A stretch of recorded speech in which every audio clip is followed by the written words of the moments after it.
So then guys, we are really heading into the homeward stretch of the EFL Championship season. 12 games to go for most teams, and let's have another look at the Championship playoff race.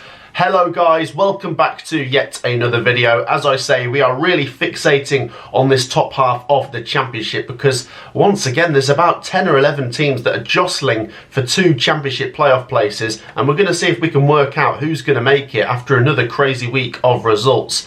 Before we do get into the video, be sure to support it, drop a like. We'll go for 1,500. Thank you so much for your support, Championship fans. You are amazing. Be sure to subscribe as well if you haven't already. It really does go a long way. We're going to start moving towards 93,000 subs next. And comment as well. Let me know your thoughts on the Championship playoff race. And as you can see, I've got the table next to me. Like I said last time, we are focusing on the playoff race. That top 4 are doing their own thing. That is the top 2 race, the automatic race. I will quickly mention, obviously Leeds United play Sheffield United, a big game there because Burnley did win against Sheffield Wednesday 4-0, and obviously Sunderland, they've slipped up a bit. I don't think Sunderland are going to get automatics anymore. I think Sunderland are going to finish 4th, and for me personally, I think it's going to be a battle between Burnley and Sheffield United for 2nd place. So that does mean come the end of the season we will have one of that top 3 with Sunderland and 2 other teams in this playoff mix.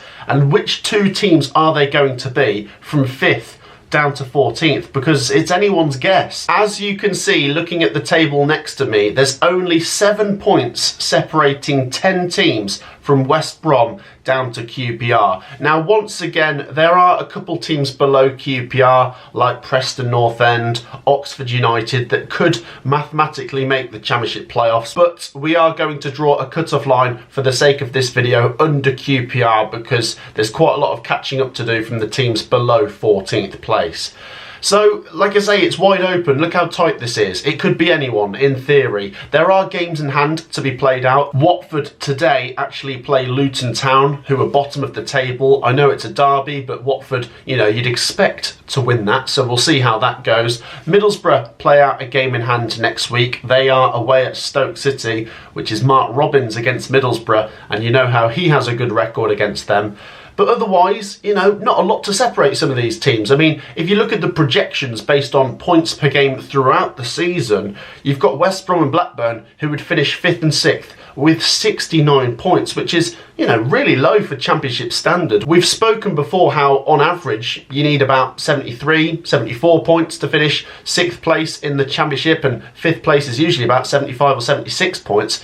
This season is reminding me of the 2022-2023 season when Coventry got there with 70 points and Sunderland got there with 69. This is definitely projecting to be a low bar for 5th and 6th. And I get that some people in the comments are going to be like, well, whoever finishes in the playoffs out of these teams, they're not going to win the playoffs. Well, yes, in theory, they won't be the favourites, but you can't say it's not possible that one of these teams could win the playoffs, because it is. But we will see what happens when we get to that.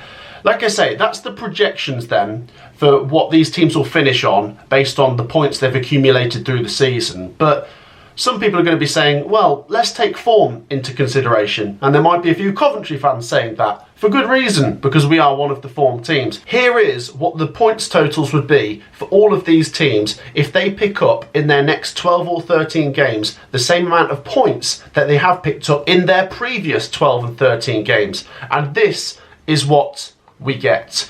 Coventry City would steamroll into 5th place with 76 points, having picked up 26 in our last 12 games. And obviously if we do that in our next 12 games, it gets us to 76. And Bristol City would be the other team in the playoffs. They are also in good form and need to be taken very seriously here because their form is projecting them to finishing the playoffs. You've also got Norwich City, who are in decent form. They would finish 7th with that points total. But what it does say as well is West Brom and Blackburn's form over the last 12 games is not great. Let's go back to the previous table then. And let's look at these teams individually. Let's start with West Bromwich Albion, who are currently 5th. Great win against Oxford United. Obviously scored in the 11th minute and then the 90 plus 11th minute after Oxford's goalkeeper had come up for a corner.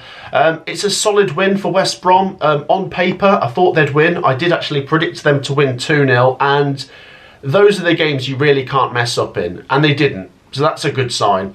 It's now about what are they going to do in the head-to-head games, because they need to get something against those fellow promotion rivals. I'm not talking about Leeds United away, which is their next game. Personally, I don't think anyone's going to Ellen Road and getting any points for the rest of this season at the rate Leeds are going.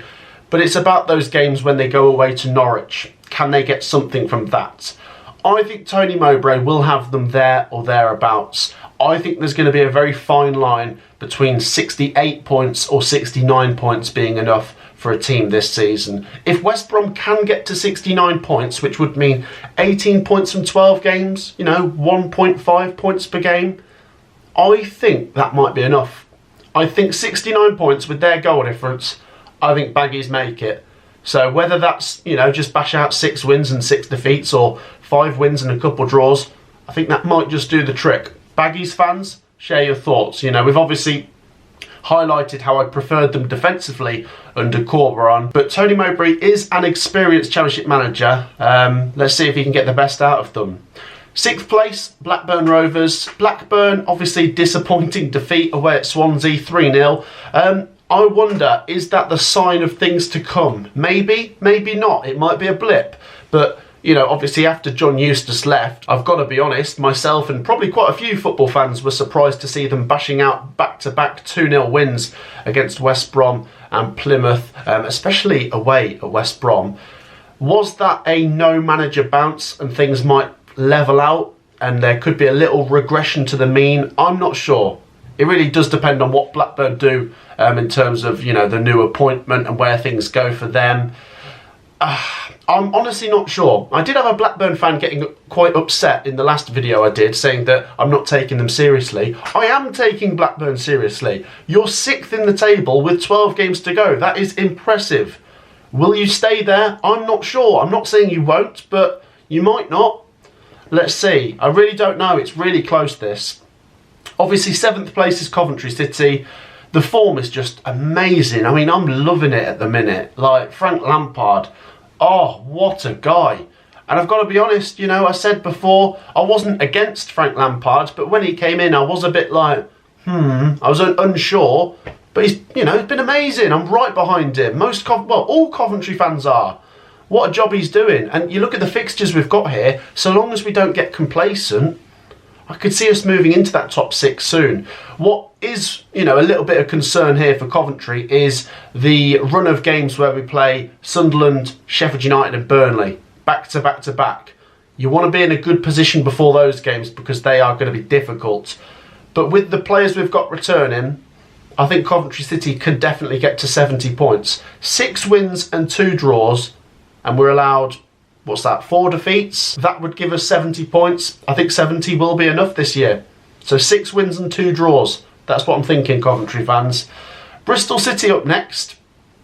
Bristol City in great form. Can they do it though? This is the question. I did back them to beat Middlesbrough 2-1 and they did it. Well done. Can they do it? It just feels like Bristol City are like right on the edges.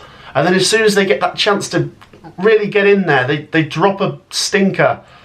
I don't know. They could do it. They've got some nice fixtures in there. They have. And like I say, in terms of form, they're projecting to finish in the playoffs with Coventry. Wouldn't that be great, by the way, in terms of the fact that Bristol City, when have they been in the Championship playoffs? And it's a new face in the Premier League. They've not been in the top flight since, the 80s or something? Let's see. I don't want to get too excited for the Bristol City fans because as soon as the momentum and the confidence levels are all like that, it just goes down again. Let's see. Let's just wait and see. Norwich City, good win against Stoke. Can they just be more consistent? Norwich have got some nice fixtures, but they've also got some big head-to-head games. Norwich have got Blackburn and Bristol City and West Brom all in March. Big month. Millwall. Are they the dark horse in the playoff race maybe? A late win at Derby. I know they missed 87th minute penalty, but then, was it Coburn? 95th minute winner? I'm just going to keep an eye on Millwall. You know, it was a solid draw at Preston the week before. I don't think they're particularly flashy, but they're solid. And it's just scoring points that will matter now. If they just keep chucking on a win, a draw, a win, a draw, a win, a draw, let's see where that gets them. Watford, I won't say too much about Watford because they are due to play Luton on the day I am recording this. I expect them to win that. If they don't, that's not great because, like I say, it's consistency that matters. So we'll see how that plays out. I think they'll win that. Sheffield Wednesday, well, terrible defeat to Burnley, but the positive is it's a difficult game out the way. But you can't keep doing that in the difficult games. You know, they've got Sheffield United at home coming up in the middle of March. I know Sheffield United are the favourites, but given that Sheffield Wednesday have the home advantage and it's the Steel City derby, I would want to see Sheffield Wednesday get something from that game as a statement that they are still in the playoff race. Because, you know, losing 4-0 to Burnley, losing in the last minute to Coventry, they're not looking like a team that's going to make it right now. But Wednesday fans, share your thoughts. You're still in this. Middlesbrough, well, they've got the game in hand, and that's crucial, because if they beat Stoke, they're still in this. If they lose to Stoke, I don't think they're going to do it. They could still do it, but if they lose to Stoke, I personally don't think they're going to do it. The form is rotten. It's really rotten, and you're getting worried now for Carrick. You know, you really are. It's not looking good. It's not smelling good. There's not enough fight. I don't like it. I really don't. I hope I'm proven wrong, by the way. They could still make it. Personally, the only way I see them making it now is maybe sacking Carrick and they get a new manager bounce and they might sneak in there. What are you saying, Middlesbrough fans? Could that be the way forward? I don't know. Is it a bit knee-jerk? The final team here, QPR, they lost to Portsmouth 2-1. I still think they're involved. I do like Marty Cifuentes, but they're certainly an outsider in the playoff race now, you know, dropping too many points in crucial games, really. So we will see, but they could still do it, technically. So like I say, what is the takeaway from today's video? Well, the fact it's still wide open, the fact I still think this is going to go to the final day, the fact that West Brom and Blackburn hold the high ground, but Coventry and Bristol City have the best form. West Brom's fixtures, by the way, are difficult. You know, West Brom have got Leeds away, Burnley away and Norwich away in March. That's difficult. Blackburn, they have some relatively nice fixtures. Potential banana skins though. They do play Norwich next. Blackburn v Norwich next weekend is a massive game in the playoff race. Coventry, a few nice fixtures, but then it starts getting a bit more difficult towards the end of March. And we are in good form. We've got good players returning. Millwall, keep an eye on them. Going under the radar. Bristol City as well. Norwich, I still think you've got to take them seriously with Sargent and Signs. I don't know. It's so wide open. I think this is going to change every week, but it's definitely the homeward stretch now. And when we get to the next international break, which is after the next 4 games, that's when you might be able to make your first predictions of this. I know there's probably going to be some people in the comments doing predictions already. Great. Do it. Let me know who you think is going to make it. I'm just going to reserve judgment on this for now, because if I say Coventry, I'm worried that typically Coventry's form would then start going horrible. So I won't say that yet. I think West Brom could do it, but once again, it's so tight right now. I'm just going to reserve judgment on this. I think there could be a surprise package. And I'm starting to wonder, is that going to be Bristol City or Blackburn? Is it going to be Millwall? I don't know. Let's leave it there. Let's leave it there, guys. It's fascinating, isn't it? I love looking at the table, especially when it's this close. Give me your thoughts down in the comments, guys. Like I say, the Championship playoff race is going to go to the wire. Drop a like, subscribe. I will see you in the next one. Take care, guys. Peace out.